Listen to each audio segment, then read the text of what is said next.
पुण्यातील श्रीमंत दगडूशेठ हलवाई गणपती मंदिरापासून गणपती बाप्पा मोरया, मंगलमूर्ती मोरया अशा जयघोषात सिंहरथातून निघालेल्या दिमागदार आगमन मिरवणुकीने वाजत गाजत जटोली शिवमंदिराच्या प्रतिकृतीमध्ये दगडूशेठचे गणपती बाप्पा विराजमान झाले। श्रीमंत दगडूशेठ हलवाई सार्वजनिक गणपती ट्रस्ट सुवर्णयुग तरुण मंडळाच्या वतीने ट्रस्टच्या 132व्या वर्षानिमित्त आयोजित उत्सवाचा प्रारंभ हजारो भक्तांच्या साक्षीने झाला। गणेश चतुर्थीला सकाळी 11:11 उत्सवाची पारंपरिक जागा असलेल्या जय गणेश प्रांगण येथे हिमाचल प्रदेशमधील जटोली शिवमंदिर प्रतिकृतीमध्ये कर्नाटक हुमदाबाद येथील श्री दत्त संप्रदायाचे श्री ज्ञानराज महाराज माणिक प्रभू यांच्या हस्ते श्रींची प्राण प्रतिष्ठापना झाली।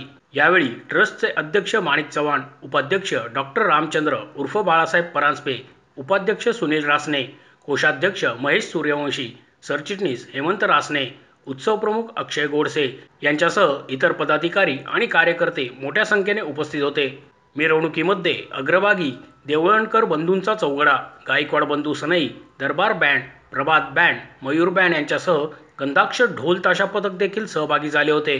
मुख्य पूजा मिलिंद राहुरकर आणि नटराज शास्त्री गुरुजी यांच्या पौरोहित्याखाली झाली। श्रींची विलोभनीय मूर्ती डोळ्यात साठवण्यासोबतच दर्शनासाठी भक्तांनी चौकाचौकात गर्दी केली। मंदिरापासून निघालेली मिरवणूक तांबडी जोगेश्वरी मंदिर, अप्पा बळवंत चौक, नगरकर तालीम चौक, शनिवार चौक, टिळक पुतळा मंडई मार्के उत्सव मंडपात आली। मोशी न्यूज नेटवर्कसाठी मोहित शिंदे, पुणे।